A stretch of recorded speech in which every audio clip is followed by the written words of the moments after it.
today's we are studying about the structure and bonding of diboranes. આપણે ડાયબોરેનનું bonding અને structure કેવું છે એમાં નવા એક પ્રકારનો બોન્ડ બનેલો હોય છે, કેવો બનેલો હોય છે એ આપણે થિયરી દ્વારા શીખવાના છીએ. ફર્સ્ટ ઓફ ઓલ આપણે ફોર્મલ સ્ટ્રક્ચર ઓફ ડાયબોરેન્સ, મતલબ કે એના જે જાણીતા નથી અથવા તો ખોટા સાબિત થયા છે એવા સ્ટ્રક્ચર એ પણ એક્ઝામમાં એક બે માર્ક્સમાં પૂછાય છે. ઓકે, તો એને આપણે ફોર્મલ સ્ટ્રક્ચર ઓફ ડાયબોરેન કહીશું. એમાં ફર્સ્ટ સ્ટ્રક્ચર છે આયોનિક કોન્ફિગરેશન ઓફ B2H6 ડાયબોરેન. એનું નામ છે વિગબર્ગ સ્ટ્રક્ચર. આ વૈજ્ઞાનિકના નામ ઉપરથી એનું નામ આપ્યું વિગબર્ગ. ઓકે, સ્ટ્રક્ચર તો આયોનિક કોન્ફિગરેશન છે. હવે આપણને આયોનિક કોન્ફિગરેશન ભણીએ છીએ તો આટલું યાદ રાખવાનું છે કે B2H6 એની મોલેક્યુલર ફોર્મ્યુલા છે. એમાં બોરોન એની ઇલેક્ટ્રોન રચના આપણે લખીએ પરમાણુ ક્રમાંક. Okay, Z = 5, 1s2, 2s2, 2p1 and this is 2s and 2p is valence orbital. તો એના વેલેન્સ ઇલેક્ટ્રોન નંબર ઓફ 2 + 1 કેટલા થયા? 3. તો એક વેલેન્સ ઇલેક્ટ્રોન યાદ રાખવાના, બોરોનના વેલેન્સ ઇલેક્ટ્રોન છે 3. આગળ આપણે શીખ્યા હતા, અત્યારે આપણે એની જરૂર છે. હાઇડ્રોજનના વેલેન્સ ઇલેક્ટ્રોન કેટલા? 1s1 and therefore 1 હાઇડ્રોજનના વેલેન્સ ઇલેક્ટ્રોન. તો આટલું આપણે યાદ રાખશું, એનું સ્ટ્રક્ચર અને વેલેન્સ ઇલેક્ટ્રોન. હવે આપણે એનું આયોનિક કોન્ફિગરેશન ભણવું છે. તો આપણી પાસે B2H6 છે. આયોનિક કોન્ફિગરેશનમાં અહીંયાથી આપણે એક હાઇડ્રોજન પહેલાં દૂર કરીશું, એટલે આને આપણે આવી રીતે લખીશું સમજવા માટે, B2H5 અને H. તો H ઉપર પ્લસ તો B2H5 ઉપર માઇનસ. આ બંને હવે આપણે ભેગા કરીએ તો આવી રીતે એનું આયોનિક સ્ટ્રક્ચર લખી શકીએ. એનું આયોનિક અણુસૂત્ર H+B2H5-. સમજાઈ ગયું ભાઈ બધાને કેવી રીતે લખવું? આમાંથી એક H+ ને આપણે બહાર મૂકીએ છીએ અને B2H5 ઉપર -4 લગાવીએ છીએ. તો આ સ્ટ્રક્ચરને કેવી રીતે સમજાવી શકાય? તો હવે જુઓ, બોરોન પાસે પર બોરોન એની પાસે 3 ઇલેક્ટ્રોન છે. તો આપણે એને ઇલેક્ટ્રોન સિદ્ધાંતને આધારે, લુઈસ સિદ્ધાંતને આધારે બોરોનના અહીંયા ગ્રીન ડોટમાં આપણે 3 બોરોનના વેલેન્સ ઇલેક્ટ્રોન લખી દીધા. એ જ રીતે સેકન્ડ બોરોનના 3 વેલેન્સ ઇલેક્ટ્રોન આપણે લખી દીધા. 2 બોરોનના valence electron finish. Okay, after then એક બોરોન સાથે, એટલે કે 2 બોરોન સાથે 5 હાઇડ્રોજન જોડાયેલા છે. તો એ 5 હાઇડ્રોજન આપણે શું કરીશું? હાઇડ્રોજનનો એક ઇલેક્ટ્રોન બ્લુ ડોટથી બતાવેલો છે, બ્લુ ક્રોસ. તો એક હાઇડ્રોજન, 2 હાઇડ્રોજન, 3, 4 and 5 થઈ ગયું. હવે બરાબર આપણે ધ્યાનથી જોઈશું તો આ બોરોન પાસે એક ગ્રીન ઇલેક્ટ્રોન, એટલે એનો એક સંયોજકતા ઇલેક્ટ્રોન છે. આના 3 સંયોજકતા ઇલેક્ટ્રોન અહીંયા વપરાઈ ગયા સહસંયોજક બંધ બનવા માટે. એટલે એ આપણું સ્ટ્રક્ચર આવું થયું.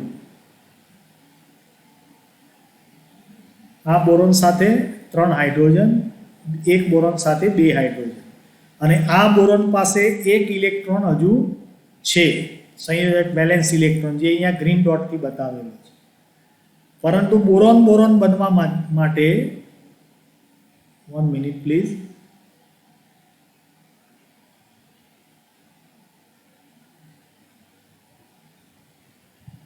હવે સહસંયોજક બંધ બની ગયા. આની પાસે એક ઇલેક્ટ્રોન છે. તો બોરોન બોરોન વચ્ચે બંધ બનવા માટે હજુ આ બોરોન પાસે એક ઇલેક્ટ્રોન ખૂટે છે. તો એ ક્યાંથી આવશે? તો હાઇડ્રોજન પાસેથી. અહીંયા H+ આવે છે, એનો મતલબ કે એક ઇલેક્ટ્રોન એ આ બોરોનને આપે છે. એટલે અહીંયા એક બોરોન પાસેનો એક ઇલેક્ટ્રોન થયો. And after then the structure of B2H6 is equal to BH, H. અહીંયા પણ બંધ બની ગયો હવે, અને આ બોરોન સાથે 3 હાઇડ્રોજન સહસંયોજક બંધથી જોડાઈ ગયા. તો આ એક સ્ટ્રક્ચર થયું જેને આપણે આયોનિક સ્ટ્રક્ચર કહીએ છીએ. અને આ સ્ટ્રક્ચરમાં એક હાઇડ્રોજન આપણે H+ તરીકે બતાવીએ છીએ, તો એને કહેવાય મોનોબેઝિક સ્ટ્રક્ચર. ઓકે, હવે ડાયબેઝિક સ્ટ્રક્ચર આપણે સમજવાના છીએ. તો ડાયબેઝિકમાં મિત્રો શું કરવાનું? અહીંયા એક H+ છે, એની જગ્યાએ હવે આપણે અહીંયા શું કરીશું? 2H+, એટલે કે 2 હાઇડ્રોજન એક ઇલેક્ટ્રોન આપશે, 2 ઇલેક્ટ્રોન આપશે. તો બાકી શું રહ્યું B2H6 માં? B2H6માંથી 2 હાઇડ્રોજન બહાર નીકળી ગયા તો અહીંયા H4 એટલે 4 હાઇડ્રોજન રહ્યા તો B2H4 અહીંયા 2H પ્લસ તો અહીંયા આવશે ચાર્જ -2. ઓકે, તો એનું સ્ટ્રક્ચર સમજીએ. પહેલાં 2 બોરોન લખી દેવાના, ત્યાર પછી બોરોન, પ્રત્યેક બોરોનના 3 સંયોજકતા ઇલેક્ટ્રોન અહીંયા ગ્રીન ડોટથી બતાવેલા છે. આ બોરોનના પણ ગ્રીન ડોટથી 3 સંયોજકતા ઇલેક્ટ્રોન. ઓકે, અહીંયા એક બોરોન સાથે 2 હાઇડ્રોજન જોડાશે એટલે 2 હાઇડ્રોજન, એના બ્લુ ડોટ, એના ઇલેક્ટ્રોન, અહીંયા પણ 2 હાઇડ્રોજન, અહીંયા પણ 2 હાઇડ્રોજન, અહીંયા પણ. ઓકે, તો આનું સ્ટ્રક્ચર કેવી રીતે થશે? તો 2H પ્લસ 12 બ્રેકેટમાં એનું સ્ટ્રક્ચર આપણે દોરીએ તો આ બોરોન સાથે સહસંયોજક બંધથી 2 હાઇડ્રોજન જોડાય. એ જ રીતે બીજા બોરોન સાથે સહસંયોજક બંધથી 2 હાઇડ્રોજન જોડાય. ઓકે, હવે આપણી પાસે શું બાકી રહ્યું? તો આ બોરોનનો 1 ઇલેક્ટ્રોન અને આ બોરોનનો 1 ઇલેક્ટ્રોન, એ સંયોજકતા ઇલેક્ટ્રોન એક બાકી છે. ઓકે, તો હવે 2 હાઇડ્રોજન જે એક ઇલેક્ટ્રોન આપશે, એ બંને હાઇડ્રોજનના એક ઇલેક્ટ્રોન એક આ બોરોન પાસે જશે, બીજો ઇલેક્ટ્રોન આ બોરોન પાસે જશે. એટલે 1 ઇલેક્ટ્રોન અહીંયા, 1 ઇલેક્ટ્રોન અહીંયા. હવે આની વચ્ચે 2 ઇલેક્ટ્રોન થયા તો 2 ઇલેક્ટ્રોનની ભાગીદારીથી દ્વિબંધ બનશે. તો આનું સ્ટ્રક્ચર જે થશે 2H પ્લસ, અહીંયા હાઇડ્રોજન, હાઇડ્રોજન, આ બોરોન સાથે પણ હાઇડ્રોજન, હાઇડ્રોજન, અને અહીંયા દ્વિબંધ, એટલે કે આ દ્વિબંધવાળું આયોનિક સ્ટ્રક્ચર બને અને અહીંયા આવશે -2. ઓકે, તો આવા 2 આયોનિક સ્ટ્રક્ચર, વિકબસ સ્ટ્રક્ચર, એક છે મોનોબેઝિક સ્ટ્રક્ચર, બીજું છે ડાયબેઝિક સ્ટ્રક્ચર. બહુ સરળ છે મિત્રો. મોનોબેઝિકમાં 1H પ્લસ આય અને ડાયબેઝિકમાં 2H પ્લસ. તો આ એક આયોનિક કોન્ફિગરેશન આપણે શીખ્યા. બીજું ફોર્મલ સ્ટ્રક્ચર છે પિટ્ઝર સ્ટ્રક્ચર, એટલે પિટ્ઝરનું કોન્ફિગરેશન. એ પણ આયોનિક H પ્લસ ડબલ બોન્ડવાળું છે, ડાયબોરેનનું સ્ટ્રક્ચર. તો Pitzer configuration of the diborane which have a ionic H plus double bond. તો એને સમજવા માટે ફરીથી આપણે શું કરીશું? 2 બોરોન લખી દીધા, દરેક બોરોનના સંયોજકતા 3 electron, green dot, 3 electron, green dot. Okay, ત્યાર પછી હાઇડ્રોજન. તો એ હાઇડ્રોજનમાં અહીંયા 2 હાઇડ્રોજન H પ્લસ સ્વરૂપે આપણે બહાર રાખવાના. તો બાકી રહ્યા 4 હાઇડ્રોજન. B2H6માંથી આપણે 2 હાઇડ્રોજન બાદ કરીએ તો બાકી રહ્યા 4 હાઇડ્રોજન. તો એક બોરોન સાથે 2 હાઇડ્રોજન અહીં આપણે સહસંયોજક બંધથી અહીંયા જોડીશું. તો અહીંયા જુઓ 1 હાઇડ્રોજન, બીજો હાઇડ્રોજન, એ જ રીતે બીજા બોરોન સાથે 1 હાઇડ્રોજન, બીજો હાઇડ્રોજન, 4 હાઇડ્રોજન થઈ ગયા. ઓકે, હવે આ બોરોન પાસે 1 ઇલેક્ટ્રોન બચ્યો છે, આ બોરોન પાસે 1 ઇલેક્ટ્રોન બચ્યો છે, અને H પ્લસ એટલે 2 હાઇડ્રોજન વધ્યા તો H પ્લસ 1 ઇલેક્ટ્રોન એ કોને આપશે? આ બોરોનને આપશે. એ જ રીતે બીજો H પ્લસ કોને આપશે? તો આ બોરોનને આપશે. એટલે બંને H પ્લસ થઈ ગયા. હવે જુઓ કે આ બોરોનનો 1 ઇલેક્ટ્રોન, આ બોરોનનો બીજો ઇલેક્ટ્રોન, અને એમની વચ્ચે આવો એક બંધ બનશે. એટલે કે આને પણ આપણે એક 3C2E બંધ કહી શકીએ. એટલે માત્ર 2 જ ઇલેક્ટ્રોન છે, એક આ ઇલેક્ટ્રોન, એક આ ઇલેક્ટ્રોન, 2 જ ઇલેક્ટ્રોનથી 3 કેન્દ્રની સાંકળતો બંધ. એ જ રીતે આ બીજો બંધ બનશે. તો આ જે બંધ થયો એ 2C2E બંધ કહેવાય. 2 સેન્ટર 2 ઇલેક્ટ્રોન બોન્ડ, એટલે 2 કેન્દ્ર અને 2 ઇલેક્ટ્રોનથી બનતો બંધ. જ્યારે આ કયું બનશે? 3C2E બંધ. આ પણ કયું બનશે? 3C2E. તો આવી રીતે 2H પ્લસ ડબલ બોન્ડથી જોડાય. અને આપણે આવી રીતે પણ દોરી શકીએ. પ્રત્યેક બોરોન સાથે 2 હાઇડ્રોજન સહસંયોજક 2C2E બંધથી જોડાય, અને 2 હાઇડ્રોજન જે જોડાય ડબલ બંધથી H પ્લસ H પ્લસ, અને આવી રીતે પણ ડ્રો કરી શકીએ. તો આ પિટ્ઝર કોન્ફિગરેશન છે. આ પણ ફોર્મર કોન્ફિગરેશન છે. આ પણ સાચું નથી. ત્રીજું સ્ટ્રક્ચર છે કોઓર્ડિનેશન કોન્ફિગરેશન, એટલે સંવર્ગ બંધ ધરાવતું ડાયબોરેનનું બંધારણ.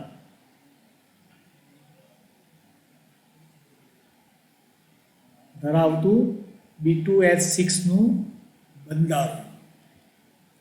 આનું નામ છે વોલ સ્ટ્રક્ચર.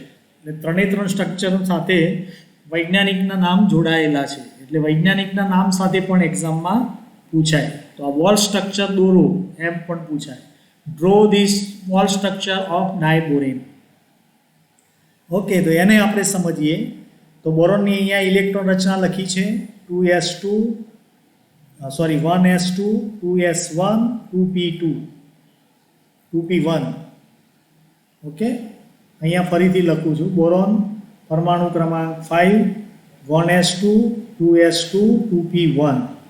અને ઉત્તેજિત અવસ્થામાં લખીએ એટ ધ હાયર સ્ટેટ, તો 1s2, 2sમાંથી એક ઇલેક્ટ્રોન ક્યાં જશે?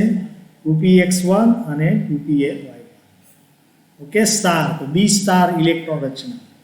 તો 1s માં 2 ઇલેક્ટ્રોન, 2sમાં 1 ઇલેક્ટ્રોન, 2px અને 2py માં એક ઇલેક્ટ્રોન. એ જ રીતે બીજા બોરોનની, આ બોરોન નંબર 1, બોરોન નંબર 2. આપણી પાસે 2 બોરોન છે, B2H6માં 2 બોરોન છે. તો બીજા બોરોનની પણ ઇલેક્ટ્રોન રચના એના જેવી. 1sમાં 2 ઇલેક્ટ્રોન, 2sમાં 1 ઇલેક્ટ્રોન અને 2px અને 2py માં 1 ઇલેક્ટ્રોન. અહીંયા સ્ટાર કરેલો છે, એક્સાઇઝ સ્ટેટમાં એની ઇલેક્ટ્રોન રચના આપણે લખી છે. હવે આપણે હાઇડ્રોજન જોડવાના છે. આપણી પાસે 6 હાઇડ્રોજન છે, તો પ્રત્યેક બોરોન સાથે 3 હાઇડ્રોજન જોડી દઈએ, કારણ કે અહીંયા 3 અયુગ્મિક ઇલેક્ટ્રોન છે. તો આ હાઇડ્રોજન 3 હાઇડ્રોજન 1, 2, 3 એના 1s1 કક્ષક સાથે આવી રીતે એક એક ઇલેક્ટ્રોનની ભાગીદારી કરી અને 3 બંધ બનાવશે. અહીંયા આપણે ડોટ મેટ્રિકથી સમજીએ. તો અહીંયા 3 અયુગ્મિક ઇલેક્ટ્રોન બોરોનના, એની સાથે 3 હાઇડ્રોજનના એક એક ઇલેક્ટ્રોનની ભાગીદારી કરી આવી રીતે સહસંયોજક બંધ બનાવશે. ઓકે, એ જ રીતે બીજા બોરોન સાથે પણ 3 હાઇડ્રોજન 3, 4, 5, 6, તો એ પણ એક એક ઇલેક્ટ્રોનની ભાગીદારી કરી આવી રીતે સહસંયોજક બંધ બનાવશે. તો અહીંયા પણ જુઓ, બોરોનના 3 ઇલેક્ટ્રોન, હાઇડ્રોજનના 3 ઇલેક્ટ્રોન અને આવી રીતે સહસંયોજક બંધ 3 બને. અહીંયા આપણે BH 3 બંધ બનાવ્યા છે. ઓકે, હવે જુઓ, આ બોરોન પાસે 1s કક્ષકમાં 2 ઇલેક્ટ્રોન છે અને આ બોરોન પાસે 1s કક્ષકમાં 2 ઇલેક્ટ્રોન છે. સાથે સાથે પ્રત્યેક બોરોન પાસે એક કક્ષક ખાલી છે, 2pz. અહીંયા પણ 2pz કક્ષક ખાલી છે. Okay, this is empty orbitals. તો અહીંયા મેં શું કર્યું છે, ભરેલી કક્ષકના 2 ઇલેક્ટ્રોન 1sના આવી રીતે પિંક કલરથી ડોટ બનાવેલા છે. અહીંયા પણ પિંક કલરથી ડોટ, એટલે આના 1s કક્ષકના એક બોરોનના 2 ઇલેક્ટ્રોન, બીજાના 1s કક્ષકના 2 ઇલેક્ટ્રોન. તો શું કરશે, આ 1s કક્ષકના 2 ઇલેક્ટ્રોન એ બીજા બોરોનની 2pz ખાલી કક્ષકમાં આપશે અને એક સહસંયોજક બંધ બનાવશે. 2 ઇલેક્ટ્રોન આપીને બનતો બંધ એને આપણે સહસંયોજક બંધ કહીએ છીએ. એ જ રીતે બીજો બોરોન છે, એના 1s કક્ષકમાં રહેલા 2 ઇલેક્ટ્રોન 2pz કક્ષકને આપશે. The 1s કક્ષક give to the 2 electron to the 2pz orbitals, empty orbitals of B1, એટલે બોરોન નંબર 1. ઓકે, તો આના 2 ઇલેક્ટ્રોન આની કક્ષકમાં આવશે, એટલે બીજો બંધ બનશે સહસંયોજક B2માંથી B1.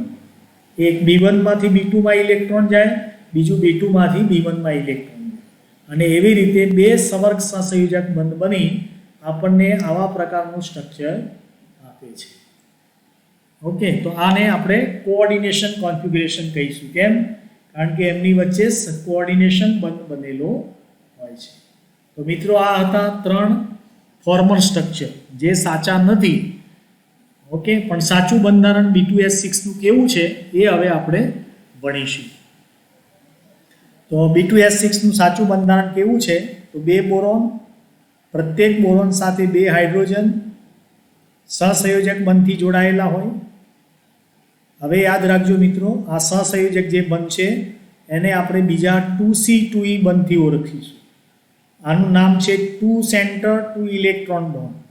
એટલે કે 2 કેન્દ્ર અને 2 ઇલેક્ટ્રોન, 2 ઇલેક્ટ્રોનથી બનતો બંધ, જેને આપણે કોવેલેન્ટ બોન્ડ અથવા તો સહસંયોજક બંધ કહીશું. આ યાદ રાખો. ત્યાર પછી બાકીના 4 હાઇડ્રોજન અહીંયા થઈ ગયા, બાકીના 2 હાઇડ્રોજન એ આવી રીતે બ્રિજ બંધથી જોડાયેલા હોય છે. આને આપણે બંધને કહીશું 3C2E બંધ, એને બ્રિજ બોન્ડ, પુલ બંધ, 3 સેન્ટર 2 ઇલેક્ટ્રોન બંધથી ઓળખીશું. આ B2S6 નું સાચું બંધારણ છે. હવે એનો વધુ અભ્યાસ કરીએ તો એમાં અહીંયા બોન્ડ એંગલ પણ બતાવેલા છે. BH HBH એનો 97 ડિગ્રી, પછી BHB એનો 83 ડિગ્રી અને HBH એનો 120 ડિગ્રી. એની બંધ લંબાઈ પણ આપેલી છે કે જે 2C2E બંધ અથવા સહસંયોજક બંધથી જોડાયેલા હાઇડ્રોજન છે એની બંધ લંબાઈ છે 119 પિકોમીટર. જ્યારે બ્રિજ બંધથી જે હાઇડ્રોજન જોડાયેલા છે એની બંધ લંબાઈ છે 131 પિકોમીટર. હવે આ સ્ટ્રક્ચરને સમજવામાં બી એટલે કે 2C2E બંધથી જોડાયેલા જે હાઇડ્રોજન છે આ બંને એક જ સમતલમાં છે. એ જ રીતે બીજા બોરોન સાથે જોડાયેલા બે હાઇડ્રોજન છે એ સેમ સમતલમાં મતલબ એક જ પ્લેનમાં છે, જે તમને આ ફિગરમાં જોઈ શકાશે. હાઇડ્રોજન જે સહસંયોજક બંધથી જોડાયેલા છે એ હાઇડ્રોજન એક સમતલમાં છે, જ્યારે જે બ્રિજ બંધથી જોડાયેલા છે એ બ્રિજ બંધથી જોડાયેલા એ એનાથી લંબ સમતલમાં છે, જેને તમે આવી રીતે દોરી શકો છો. લંબ સમતલ એટલે પરપેન્ડિક્યુલર પ્લેન. અહીંયા પણ જોઈ શકાય છે આ ફિગરમાં કે આ બંને જે પ્લેનમાં છે આ હાઇડ્રોજન એ બંને સેમ પ્લેનમાં છે, જ્યારે એનાથી પરપેન્ડિક્યુલર એટલે કે ઊભા પ્લેનમાં જે બ્રિજ બંધથી જોડાયેલા છે એ હાઇડ્રોજન જોડાયેલા છે. તો આ ખાસ મિત્રો યાદ રાખવું, આ કેમ આવી રીતે જોડાયેલા હોય છે જે આગળ આપણે ભણીશું. sp3 હાઇબ્રિડાઇઝેશનના કારણે આવા પ્રકારનું સ્ટ્રક્ચર આપણને પ્રાપ્ત થાય છે. હવે એના વેલેન્સ ઇલેક્ટ્રોન અને એના બોન્ડિંગ ઇલેક્ટ્રોન આપણે જોઈશું.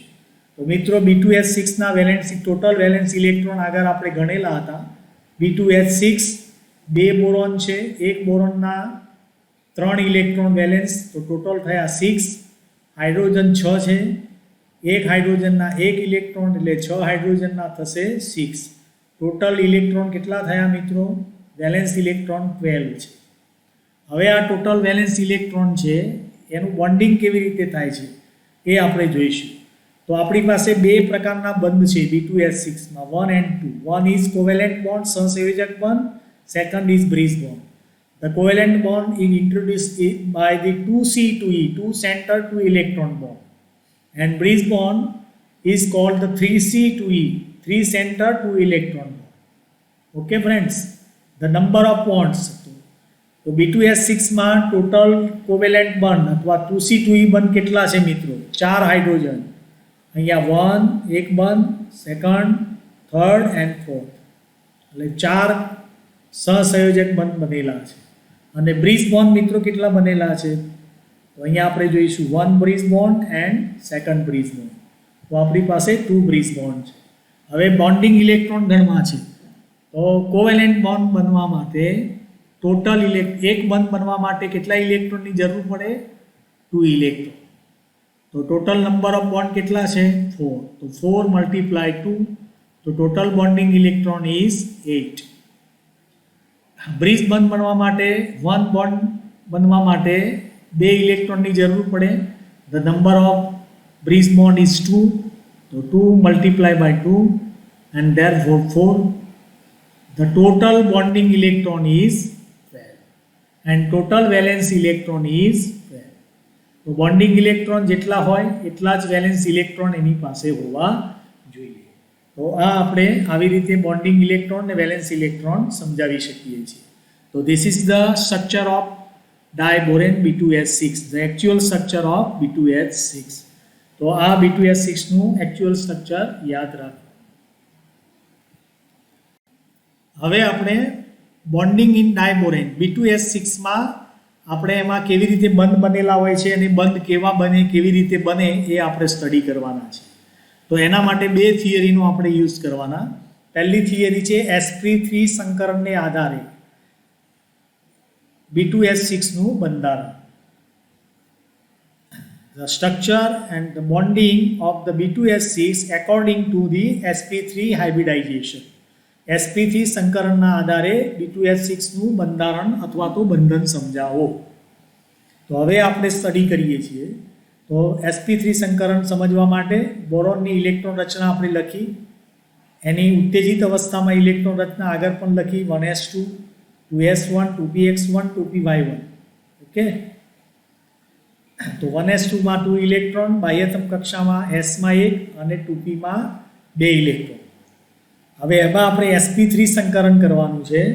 તો sp3 સંકરણ કરીએ તો 1 2s કક્ષક અને 2 2p ઓર્બિટલ્સ. તો એમાંથી આપણને 3 સંકૃત કક્ષકો હાઇબ્રિડ ઓર્બિટલ મળશે. આનું કયા પ્રકારનું સ્ટ્રક્ચર હાઇબ્રિડાઇઝેશન થાય? sp3 સંકરણ. તો એમાંથી આપણને 3 sp3 સંકૃત કક્ષકો મળે.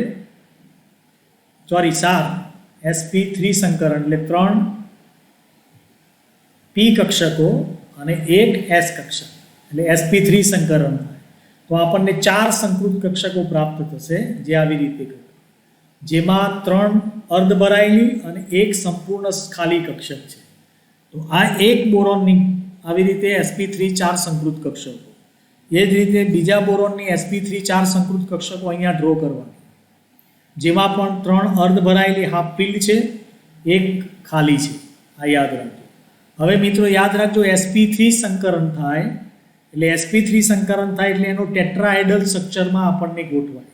મિત્રો ખબર છે ટેટ્રાહેડ્રલ સ્ટ્રક્ચર એટલે એક બોરોન પાસે 4 સંકૃત કક્ષકો આવી રીતે ગોઠવાય અને એનો બોન્ડ એંગલ કેટલો છે? 109.5 ડિગ્રી, 109.5 ડિગ્રી અથવા 109°27 કલાક. એમાંથી 3 ભરેલી અને 1 સંપૂર્ણ ખાલી હોય છે. હવે આ 3માંથી 2 એક જ સમતલમાં હોય અને બાકીની 2 બીજા સમતલમાં. એને આપણે એક્ઝેક્ટલી આવી રીતે બતાવી હોય તો બતાવી શકીએ કે આ બંને એક જ સમતલમાં છે, જ્યારે આ એનાથી લંબ સમતલમાં છે. ઓકે, તો એટલા માટે થઈ અને આગળ આપણે જોયું કે 2 હાઇડ્રોજન જે હતા એ 2 હાઇડ્રોજન એક સમતલમાં, જ્યારે બ્રિજ બંધથી જોડાયેલા હતા એ 2 હાઇડ્રોજન એનાથી લંબ સમતલમાં હતા. હવે આપણે જોઈએ કે અહીંયા આપણે ડ્રો કરીએ છીએ કે આ આપણો બોરોન 1, આ આપણો બોરોન 2. એમાં 3 કક્ષકો sp3 સંકૃત કક્ષકો 3 ભરેલી છે. અહીંયા જુઓ, આ 1 2 અને 3 જેમાં ડોટથી બતાવેલી છે, અથવા તો એને આવી રીતે આપણે ડાર્ક કલરથી બતાવી શકીએ. એ જ રીતે બીજા બોરોનની પણ 3 ભરેલી કક્ષક જેમાં 3 ઇલેક્ટ્રોન છે. આ 3 ભરેલી કક્ષક. ઓકે, સ્ટેપ બાય સ્ટેપ આપણે જઈશું. હવે જુઓ કે એક બોરોન સાથે 2 હાઇડ્રોજન સહસંયોજક બંધથી એટલે કે 2C2E બંધ. આ બોરોન છે, એ બોરોન સાથે 1 હાઇડ્રોજન એની ભરેલી કક્ષક આની સાથે સહસંયોજક 1 ઇલેક્ટ્રોનની ભાગીદારીથી સહસંયોજક બંધથી જોડાશે. એ જ રીતે બીજો હાઇડ્રોજન પણ સહસંયોજક બંધથી જોડાશે. ઓકે, તો 2 હાઇડ્રોજન થઈ ગયા. બીજા બોરોન સાથે બીજા 2 હાઇડ્રોજન 3 અને 4. ઓકે, એ પણ 2 હાઇડ્રોજન સહસંયોજક બંધથી અહીંયા જોડાશે. અહીંયા H3H4 H1 H2. તો અહીંયા પણ સહસંયોજક બંધથી પ્રત્યેક બોરોન સાથે 2 હાઇડ્રોજન 1 ઇલેક્ટ્રોનની ભાગીદારી કરીને જોડાઈ જશે. હવે મિત્રો જુઓ શું બાકી રહ્યું? તો એક B1 પાસે એક ખાલી કક્ષક છે, B2 પાસે ભરેલી કક્ષક છે અને હાઇડ્રોજન પાસે પણ ભરેલી કક્ષક છે. તો 2 ભરેલી કક્ષક કે જેમાં 1 ઇલેક્ટ્રોન છે, તો એ હાઇડ્રોજનની ભરેલી કક્ષક, બોરોનની ભરેલી કક્ષક ને બીજા બોરોનની ખાલી કક્ષક, આ બધાનું સંમિશ્રણ થઈ અને આપણને 2 ઇલેક્ટ્રોન ધરાવતો એક બ્રિજ બંધ બનશે. આ બધી કક્ષકોનું સંમિશ્રણ ઓવરલેપિંગ થઈ જાય એટલે કે 2 ઇલેક્ટ્રોન વાળો ધરાવતો આપણને આવી રીતે એક બ્રિજ બંધ બને છે. અહીંયા પણ આપણે સમજીએ તો આ બોરોનની ભરેલી કક્ષક. ઓકે, હાઇડ્રોજન HA એને નામ આપીશું, આ હાઇડ્રોજનને આપણે HA નામ આપીશું. તો આ હાઇડ્રોજનની ભરેલી કક્ષક, HAની ભરેલી કક્ષક અને આની ખાલી કક્ષક, આ બધાની ઓવરલેપિંગ થઈ અને આપણને એક બંધ બને છે. એ જ રીતે બીજો બંધ પણ આપણને મળે છે, એ જ રીતે સેમ ટુ સેમ. આ બોરોનની ખાલી કક્ષક, હાઇડ્રોજનની ભરેલી કક્ષક અને બીજા બોરોનની ભરેલી કક્ષક, આવી રીતે ક્રોસ ઓવરલેપિંગ. અહીંયા પણ તમે જોઈ શકો છો, આ બોરોનની ખાલી કક્ષક, આ B1ની ભરેલી કક્ષક અને આ હાઇડ્રોજનની ભરેલી કક્ષક, આનું આચ્છાદન થઈ ઓવરલેપિંગ થઈ આપણને 2 ઇલેક્ટ્રોન ધરાવતો આવી રીતે BHB બંધ બને છે, જેને આપણે BHB બંધ, બ્રીઝ બોન્ડ અથવા 3C2E બંધ તરીકે ઓળખીએ છીએ. તો એક BHB બંધ બનવા માટે કઈ કઈ કક્ષકો વપરાય છે? તો એક બોરોનની sp3 ભરેલી કક્ષક એટલે અહીંયા 1 ઇલેક્ટ્રોન, હાઇડ્રોજનની પણ 1s1 ભરેલી કક્ષક અને બીજા બોરોનની sp3 ખાલી કક્ષક એટલે 0 ઇલેક્ટ્રોન. તો આવી રીતે એક BHB બનવા માટે એક બોરોનની ભરેલી કક્ષક, બીજા બોરોનની ખાલી અને હાઇડ્રોજનની ભરેલી કક્ષક, આ બધી જ કક્ષકોનું સંગઠન થઈ અથવા તો એનું આચ્છાદન થઈ અને આપણને બ્રીઝ બંધ બને છે. બીજું ભાઈ યાદ રાખવાનું છે મિત્રો કે અહીંયા હાઇડ્રોજન છે, તો બંને હાઇડ્રોજન એની કક્ષકો ભરેલીથી એટલે એકબીજા સાથે અપાકર્ષણ થાય અને અપાકર્ષણ એટલે કે રિપલ્ઝન થાય, તો એકબીજાથી દૂર જાય અને દૂર જવાથી આ બંધ આપણને BHB બંધ આવી રીતે BHB વરેલો જોવા મળે છે. એટલે કે આ બંધને આપણે બનાના બોન્ડ તરીકે પણ ઓળખીએ છીએ. એટલે બનાના શેપમાં આપણને આ બંધ મળે છે. ઓકે, તો એક્ઝામની અંદર B2S6માં બનાના બોન્ડ સમજાવો આવી રીતે પણ પૂછાય, અથવા તો BHB બંધન સમજાવો અથવા તો બ્રીઝ બંધન સમજાવો, તો આવી રીતે આપણે એક્સપ્લેન કરી શકીએ. ત્યાર પછી બીજી થિયરી છે મિત્રો મોલેક્યુલર ઓર્બિટલ થિયરી, અણુ કક્ષકવાદ.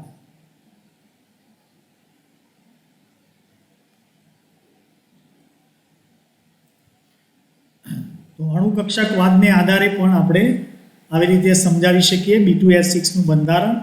તો એક બોરોનની sp3 સંકૃત કક્ષક એક બાજુ, બીજી બાજુ હાઇડ્રોજન એની ભરેલી કક્ષક 1s1 કક્ષક, એ આપણે અહીંયા લખીશું. મોલેક્યુલર ઓર્બિટલ થિયરીને આધારે આપણે આવી રીતે ભાગ પાડી દઈશું. બે બાજુ પરમાણુ કક્ષકો જે બંધ બનવામાં ભાગ લે છે અને બરાબર મિડલમાં BHB બનવાનો માટે જે અણુ કક્ષકો હોય છે એને આપણે દોરીશું. તો એક બાજુ sp3 કક્ષક બોરોનની, બીજી બાજુ હાઇડ્રોજનની બે કક્ષકો, બીજા બોરોનની કક્ષક, એમાંથી એક બોરોનની sp3 કક્ષક ભરેલી છે, બીજા બોરોનની ખાલી છે, હાઇડ્રોજનની અહીંયા ભરેલી કક્ષક છે. તો આવી રીતે બે બોરોનમાંથી એક બોરોનની ભરેલી કક્ષક અને બીજા હાઇડ્રોજનની ભરેલી કક્ષક, તો ત્રણ કક્ષકોનું આવી રીતે સંમિશ્રણ થઈ આપણને ત્રણ સંકૃત કક્ષક અણુ કક્ષકો પ્રાપ્ત થશે. એ ત્રણ અણુ કક્ષકો કઈ કઈ? એક બોન્ડિંગ મોલેક્યુલર ઓર્બિટલ જેને આપણે BMO કહીએ છીએ, બીજી છે એન્ટી બોન્ડિંગ મોલેક્યુલર ઓર્બિટલ જેને આપણે પ્રતિસંમિતીય અણુ કક્ષક કહીએ છીએ, અને ત્રીજી છે નોન બોન્ડિંગ મોલેક્યુલર ઓર્બિટલ, અબંધકારક અણુ કક્ષક. તો આવી રીતે ત્રણ પ્રકારની આપણને અણુ કક્ષકો પ્રાપ્ત થશે. હવે આપણી પાસે બે ઇલેક્ટ્રોન છે, તો ટોટલ બે ઇલેક્ટ્રોનને આપણે અહીંયાથી ભરવાનું સ્ટાર્ટ કરીશું. તો એ બે ઇલેક્ટ્રોન ક્યાં ભરાશે મિત્રો? સૌથી ઓછી શક્તિ ધરાવતી BMO કક્ષકોમાં બંને ઇલેક્ટ્રોન ભરાઈ જશે. જે BMO કક્ષક છે એ BMO કક્ષક આ ત્રણ કેન્દ્રો, બે બોરોન અને એક હાઇડ્રોજન, ત્રણ કેન્દ્રો ઉપર આવી રીતે સંમિલિત થશે. તો આવી રીતે એક BHB બંધ આપણને પ્રાપ્ત થાય છે. તો આ એક BHB બંધ બનવા માટે એક BMO કક્ષક જેને આપણે સાયબી તરીકે ઓળખીએ છીએ એ ત્રણ કેન્દ્રો ઉપર આચ્છાદિત થશે અને આપણને BHB બંધ મળે છે. તો આ અણુ કક્ષકવાદ પણ BHB બંધ જેને આપણે બ્રીઝ બંધ અથવા તો 3C2E બંધ કહીએ છીએ જેનું સમર્થન કરે છે. તો આવી રીતે BHB બંધ અણુ કક્ષકવાદને આધારે પણ આપણે સમજાવી શકીએ છીએ.